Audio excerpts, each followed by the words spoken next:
Hello दोस्तों, मैं दीपक। आप सभी को अपने YouTube channel inspire classes UP 43 पर स्वागत करता हूं। हमारा आज का टॉपिक है विद्युत मोटर। विद्युत मोटर में आपको हम सिखाएंगे कि विद्युत मोटर कैसे काम करता है, इसका कार्य सिद्धांत क्या है और इसकी रचना कैसे होती है। तो आइए शुरू करते हैं इस वीडियो को। इस वीडियो में जैसा कि आप एक चित्र देख रहे हैं, इसमें ये विद्युत मोटर का चित्र बना हुआ है। विद्युत मोटर जो एक डिवाइस है, ये कैसे काम करती है, इसका कार्य सिद्धांत क्या है। तो सबसे पहले आपको बता दें कि इसमें कौन कौन से पार्ट होते हैं, इसका परिचय पहले बता दें। सबसे पहले विद्युत मोटर क्या है। ये एक ऐसी युक्ति है जो विद्युत ऊर्जा को यांत्रिक ऊर्जा में बदलती है। ये ऐसी डिवाइस है जो विद्युत ऊर्जा को यांत्रिक ऊर्जा में बदलती है। मतलब हमको विद्युत ऊर्जा देना पड़ता है तब ये काम करता है। अगर ये खिलौने में लगा है तो खिलौना चलने लगता है, पानी वाला मोटर है तो पानी देने लगता है, पंखे में है तो पंखा घूमने लगता है। ये सारा काम जो है इससे होता है। अच्छा, इसमें जो मुख्य भाग होते हैं कौन कौन से होते हैं।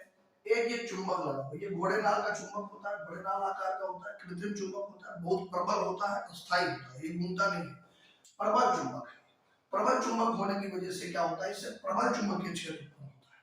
ये ABCD एक कुंडली है जो आयताकार होती है। ये जो डॉटेड लाइन बनाया गया है ये धुरादंड है, इसको बोला जाता है धुरादंड। ये एक धुरादंड है, इसको करोड़ भी कह सकते हैं। इसके ऊपर आयताकार जो ये कॉपर के तार होते हैं, इसको पृथक्कृत फेरे लपेटे होते हैं, जैसे स्प्रिंग होती है। ऐसे एक फेरे के बगल दूसरा फेरा, दूसरे के बगल तीसरा फेरा, ऐसे करके जो है इसको लपेट करके बनाया जाता है। अब ये जो इसको आर्मेचर नाम दिया था, इसका क्या नाम है, आर्मेचर।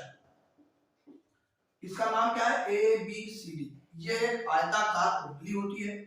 इसमें ये दो रिंग जुड़े होते हैं जिनको हम विभक्त वलय कह सकते हैं। जैसे कोई कणा है उसको बीच से तोड़ दिया जाए तो उसका आधा सेक्शन इधर जोड़ दिया जाए, आधा सेक्शन इधर। ये इसी कुंडली में ही फिट होता है, इसी कुंडली में लगा होता है। इसके बाहर ये दो ब्रूस लगे होते हैं, इनको क्या कहा जाता है, यक्ष और वाई को, इनको ब्रूस कहा जाता है। ये ब्रूस होते हैं। और ये जो P और Q है इनको विभक्त वलय कहा जाता है। ये विभक्त वलय कहा जाता है। तो इसमें अगर देखा जाए कि इसमें मुख्य कितने पार्ट होते हैं, तो एक क्षेत्र चुंबक जिसको हमने NS से चित्र में दिखाया हुआ है, एक आर्मेचर होती है। आर्मेचर माने ये कुंडली, इसका नाम है ABCD, ये आयताकार होती है। विभक्त वलय का नाम है चित्र में P और Q, ये विभक्त वलय है। अभी आपको हम सब बताएंगे कि ये क्या होता है। और एक ब्रूस है X और Y, ये दो ब्रूस है। अब क्या होगा इसकी रचना में, ये जो चुंबक है इसका काम क्या है, चुंबकीय क्षेत्र उत्पन्न करना। ये कुंडली घूमेगी तो ये हमारा मोटर वर्क करेगा और काम करेगा। और ये जो विभक्त वलय है इसका नाम है PQ, ये इसी कुंडली के साथ घूमता है। और ये जो ब्रूस होते हैं X और Y, ये फिक्स होते हैं। इसमें एक बैटरी जोड़ी जाती है, ये बैटरी होती है, या कोई भी विद्युत स्रोत हो सकता है जिससे हम इसको धारा देंगे। अब क्या होता है कि एक एक के बारे में बताते हैं। क्षेत्र चुंबक क्या होता है। अगर आपके एग्जाम में लिखना हो कि क्षेत्र चुंबक क्या है, तो आप बताएंगे कि क्षेत्र चुंबक एक घोड़े नाल के आकार का एक अस्थायी चुंबक होता है या प्रबल चुंबक होता है जिससे चुंबकीय क्षेत्र उत्पन्न किया जाता है। फिर अगर आपसे पूछा जाए कि आर्मेचर क्या है, तो हम बताएंगे कि आर्मेचर एक ABCD आयताकार एक कुंडली होती है। इसमें एक करोड़ होता है, इस कुंडली के भीतर लगा होता है। ये पूरा एक करोड़ है, डॉटेड लाइन से दिखाया गया है। इसमें कॉपर के तारों को लपेट करके, बहुत सारी फेरी लपेट करके एक कुंडली बनाई जाती है। ये नरम लोहे का एक करोड़ होता है और ये आयताकार एक कुंडली होती है। और इसमें कॉपर के तार के पृथक फेरे लपेट करके ये बनाई जाती है। कॉपर के पृथक तार का मतलब होता है कि एक तार के बगल से दूसरा तार गया एकदम सटा हुआ स्प्रिंग के जैसा, पर एक दूसरे के ऊपर लगा नहीं है एक फेरा। ये कुंडली लपेटी गई है। इसमें ये जो विभक्त वलय है ये जोड़े गए हैं, ये पीतल के होते हैं। और ये जो ब्रूस होता है ये कार्बन का होता है या ग्रेफाइट का भी हो सकता है। कार्बन या ग्रेफाइट का ये ब्रूस होता है। अब क्या होता है कि जैसे ही हम पहले विभक्त वलय का परिचय होता है, ये किसका बना होता है, ये विभक्त वलय पीतल का होता है। ये कुंडली कैसे होती है, ये कॉपर के तारों को, कॉपर के तारों के पृथक्कृत के तारों के पृथक्कृत फेरों को लपेट कर बनाई जाती है। ये तांबे सॉरी कॉपर के तारों को जो है पृथक्कृत फेरों को लपेट कर बनाई जाती है। NS क्या होता है? ये एक प्रबल चुंबक होता है, प्रबल अस्थायी चुंबक होता है, प्रबल अस्थायी चुंबक होता है। और ब्रुश क्या होता है? ये भी फिक्स होते हैं, ये घूमते नहीं है। यक्स और वाई, यक्स और वाई क्या होते हैं? इनका नाम है ब्रुश। इसका काम होता है खाली बाह्य परिपथ को कनेक्शन देना, फिक्स होते हैं, ये फिक्स होते हैं। और इसका काम होता है बाह्य परिपथ, संयोजक पेंच होता है, इसी पेंच से ये कनेक्शन अपना बाहर करते हैं। ये बैटरी होती है, ये पूरा सेटअप फिक्स होता है और ये P और Q सहित पूरी कुंडली घूमती है। अब कुंडली कैसे घूमती है, इसका कार्य सिद्धांत क्या है? तो आइए समझते हैं कि मोटर का कार्य सिद्धांत क्या है, मोटर काम कैसे करता है। मोटर का कार्य सिद्धांत ये है कि जैसे ही हम इसमें बैटरी द्वारा धारा प्रवाहित करते हैं, जैसे परिपथ में धारा का प्रवाह शुरू हुआ, ये चूंकि ये NS एक चुंबक है, ये चुंबकीय क्षेत्र उत्पन्न करेगा। ये लाइनें जो N से S की ओर बनी है, ये चुंबकीय क्षेत्र बताती है। चुंबकीय क्षेत्र क्या होता है, मैं आपको थोड़ा सा बता दें। किसी चुंबक के कारण उत्पन्न हुआ वो क्षेत्र जिसमें अगर कोई दूसरा लौ चुंबकीय पदार्थ या अनुचुंबकीय पदार्थ या प्रतिचुंबकीय पदार्थ को इसमें रखा जाए या कोई दूसरा चुंबक ही आए तो उसके ऊपर बल लगेगा। इस क्षेत्र को चुंबकीय क्षेत्र कहते हैं। चुंबक के चारों ओर का वो क्षेत्र जहां तक इस चुंबक के प्रभाव को महसूस किया जाए उसे चुंबकीय क्षेत्र कहते हैं। ये बहुत प्रबल होता है, ये बहुत प्रबल चुंबकीय क्षेत्र है जिसकी दिशा सदैव N से S की होती है। ये जो रेखाएं हैं इनको बल रेखा कहा जाता है। ये चुंबक के उत्तरी ध्रुव से शुरू होती है, मतलब निकलती है और दक्षिणी ध्रुव में प्रवेश करती है। चुंबक के उत्तरी ध्रुव से निकलकर दक्षिणी ध्रुव में प्रवेश करती है। तो ये उत्तरी से दक्षिणी की ओर ये हमने एरो बना दिया। अब क्या होता है कि जैसे बैटरी से हमने इसमें धारा प्रवाहित करना शुरू किया, इस कुंडली पर चूंकि ये चुंबकीय क्षेत्र में रखी हुई है, अब इस कुंडली पर एक बलाघूर्ण लगने लगेगा, सॉरी बलयुग्म का बलयुग्म लगने लगेगा। जैसे कि जो ये A से B की ओर ये एक भुजा दिखाई पड़ रही है, एक भुजा ये C से D की ओर दिखाई पड़ रही है, तो इसमें एक बलयुग्म लगेगा जो AB को तो ऊपर उठाने का प्रयास करेगा, सॉरी AB को नीचे, AB पर जो बलयुग्म है वो नीचे की ओर और जो CD पर जो बलयुग्म है वो ऊपर की लगने लगेगा, जिससे इस कुंडली को ये एंटी क्लॉकवाइज डायरेक्शन में घुमाने का प्रयास करता है। ये एंटी क्लॉकवाइज मतलब ये कुंडली को उधर से एंटी क्लॉकवाइज घुमाने का प्रयास करता है। मतलब ये जैसे ही धारा प्रवाहित करेगा इस पर एक बलयुग्म लगेगा और ये बलयुग्म क्या करेगा, इस कुंडली को दबाएगा। जैसे ये जो AB भुजा है इस पर जब मान लिया बल लगा और इस पर भी बल लगा, ये बल परिमाण में बराबर होता है क्योंकि ये चुंबकीय क्षेत्र एक समान होता है, तो एक समान चुंबकीय क्षेत्र पर कुंडली पर जो बल लगेगा वो बराबर होगा। अब यहाँ पे भी बल लगता है ऊपर की ओर, यहाँ पर बल लगता है नीचे की। अब चूंकि ये दोनों बल परिमाण में बराबर है और ऊपर नीचे तो कोई गति ये करती नहीं है, इसी वजह से दोनों बल अपने परिमाण को स्वतः निरस्त कर देते हैं, इसका कोई प्रभाव नहीं पड़ता। परंतु ये जो बल है ये एक बलयुग्म का निर्माण कर लेते हैं और ये हमने डॉटेड लाइन से इसकी क्रिया रेखा बनाई। ये मान लिया P पॉइंट है, ये Q मान लिया, ये M पॉइंट है और ये N पॉइंट है। ये M जो रेखा है ये इन बलों की क्रिया रेखा कहलाती है और ये इससे एक बलयुग्म का निर्माण करता है। अब ये बलयुग्म क्या करेगा कि इसको घुमाने का प्रयास करेगा। जैसे हमने इसमें धारा प्रवाहित की और जैसे धारा इसमें शुरू हुई बहना, वैसे इस कुंडली पर नीचे की ओर बल लगेगा इधर वाली लाइन पे, जो AB भुजा है नीचे की ओर, जो CD भुजा है ऊपर की ओर।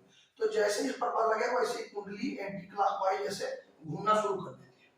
और चूंकि ये धुरादंड घूमता है तो धुरादंड के साथ कुंडली पूरी फिक्स होती है तो पूरी कुंडली घूमने लगती है। अब जब कुंडली घूमने लगी तो कुंडली के साथ ये जो विभक्त वलय जुड़े हैं ये भी घूमने लगते हैं।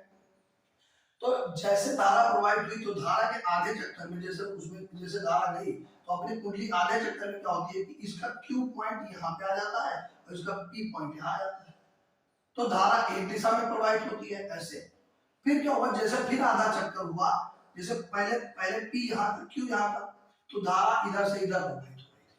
अब क्या होगा, जैसे कुंडली अपना आधा चक्कर लेगी वैसे ये Q पॉइंट यहाँ आ जाएगा और जो P पॉइंट है यहाँ आ जाएगा, मतलब ये कुंडली आधा घूमेगी।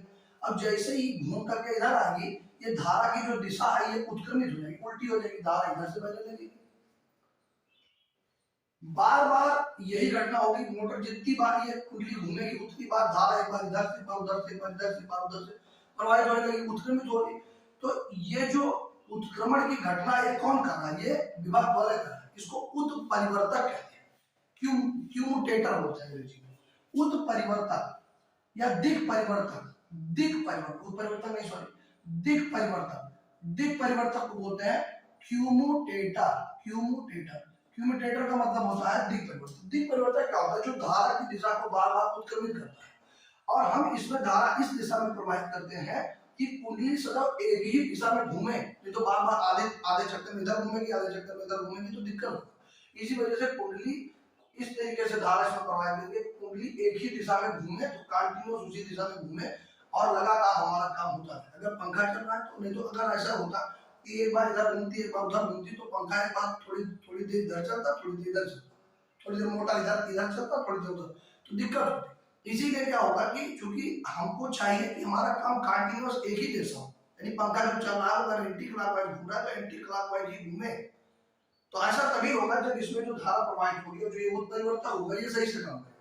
उत्परिवर्तक क्या करता है? धारा को रिवर्ट कर देता है, जैसे कि जो कुंडली की दिशा है वो बदलने नहीं पाती है, वो हमेशा एक दिशा में प्रवाहित होती रहती है और धारा का प्रवाही परिपथ भी बना रहता है और एक कुंडली घूमा करती है। इसी प्रकार कुंडली काम करती है और ये पूरा मोटर काम करता है।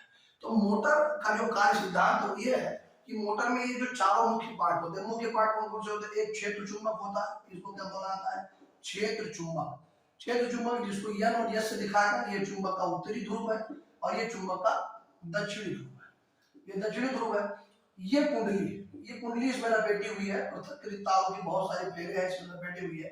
अब क्या होगा कि और ये जो विभव वाला यहाँ तक जुड़ा है। अब कुंडली जब घूमेगी तो ये विभव वाला भी घूमेगा, आधे चक्कर में ये P इधर Q इधर, फिर Q अपने जगह पे आ जाएगा, P अपनी जगह पे आ जाएगा। धारा की दिशा एक बार इधर से जाएगी उधर से, तो ये क्या करेगा? जो पीतल का ये वाला है ये उत्क्रम कर देगा, धारा की दिशा को बदल देगा।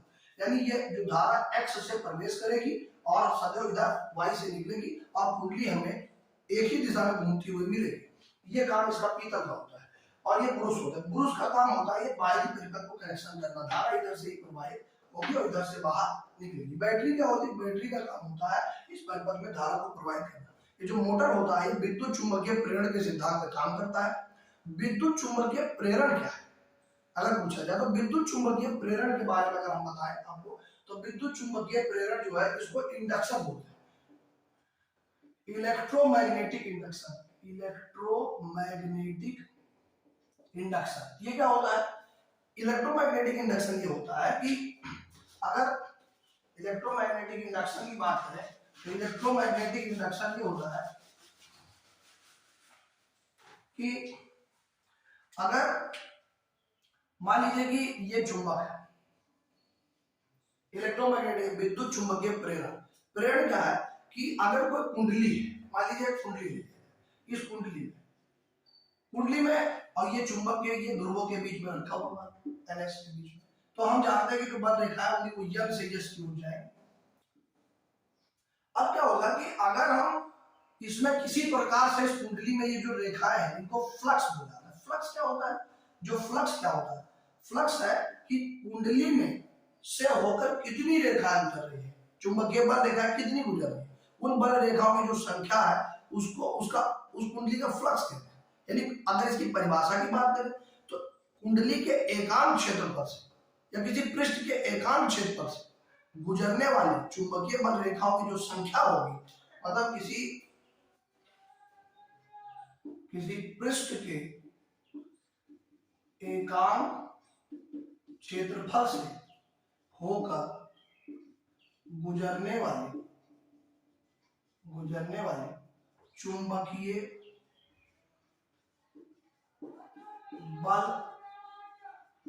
बल रेखाओं की संख्या को चुंबकीय फ्लक्स कहते हैं। इसी प्रकार वैद्युत फ्लक्स भी होता है कि वैद्युत बल रेखा अगर किसी पृष्ठ से गुजर रही है तो उसको वैद्युत बल रेखा गुजर रही है तो उसको वैद्युत फ्लक्स, और जब चुंबकीय बल रेखा किसी पृष्ठ से गुजर रही है तो उसको जो है चुंबकीय फ्लक्स। जैसे कोई पृष्ठ, इस पृष्ठ के एकांत क्षेत्रफल से कितनी रेखाएं गुजर रही हैं चुंबक के द्वारा, ये जो चुंबकीय रेखाएं हैं, चुंबकीय बल रेखा बोलते हैं, कोई चुंबकीय क्षेत्र रेखा भी कहते हैं, कितनी रेखा गुजर रही है, इन रेखाओं का काउंट 1 2 3 4 5 जो गिनते हैं उस संख्या को कहते हैं, ये चुंबकीय बल रेखाओं की संख्या होती है, चुंबकीय बल रेखाओं की संख्या होती है, इसको फ्लक्स कहते हैं। अब जितनी रेखाएं इस पृष्ठ से गुजर रही है उस पृष्ठ का फ्लक्स है। अब चूंकि इस कुंडली से जो रेखाएं गुजर रही है कुंडली का फ्लक्स है। अब इसमें जो प्रेरित धारा उत्पन्न होगी वो कब उत्पन्न होगी, जब इसके फ्लक्स में चेंज करें। तो सबसे पहले ये प्रयोग किया था ऑस्टेड। ऑस्टेड ने बताया था कि अगर किसी परिपथ में धारा के मान को अगर हम परिवर्तित करें, बार बार लगातार चेंज करें या धारा प्रवाहित करें, तो उसके चारों चुंबकीय क्षेत्र उत्पन्न हो जाता है। या दूसरे मतलब ये जो चुंबकीय क्षेत्र उत्पन्न करने का काम है ये कई प्रकार से किया, किसी परिपथ में धारा के मान को परिवर्तित करके, या किसी चुंबक और कुंडली को ले लिया जाए, एक चुंबक और चुंबक को कुंडली के पास लाया जाए, दूर ले जाया जाए तो भी चुंबकीय क्षेत्र उत्पन्न हो जाएगा और इसके कारण प्रेरित धारा उत्पन्न होगी। या दोनों चुंबकों को फिक्स करके कुंडली को ही आगे पीछे किया जाए तो भी इसमें जो है प्रेरित धारा उत्पन्न हो जाएगी। ये सभी प्रक्रिया विद्युत चुंबकीय प्रेरण कहलाती है। विद्युत चुंबकीय प्रेरण का सीधा मतलब ये होता है कि अगर हम किसी परिपथ में या किसी कुंडली में या किसी पृष्ठ में चुंबकीय बल रेखाओं की संख्या में परिवर्तन करें, फ्लक्स में परिवर्तन करें, चुंबकीय बल रेखाओं में परिवर्तन के बाद फ्लक्स में परिवर्तन, अगर आप फ्लक्स में परिवर्तन करते हैं तो उसमें एक प्रेरित विद्युत वाहक बल उत्पन्न हो जाता है अपने आप स्वतः, और उसमें इस प्रेरित विद्युत वाहक बल के कारण एक धारा उत्पन्न हो जाती है। इस धारा को प्रेरित धारा कहते हैं और इस प्रभाव को विद्युत चुंबकीय प्रेरण कहते हैं, और उत्पन्न हुए इस विद्युत वाहक बल को प्रेरित विद्युत वाहक बल कहते हैं।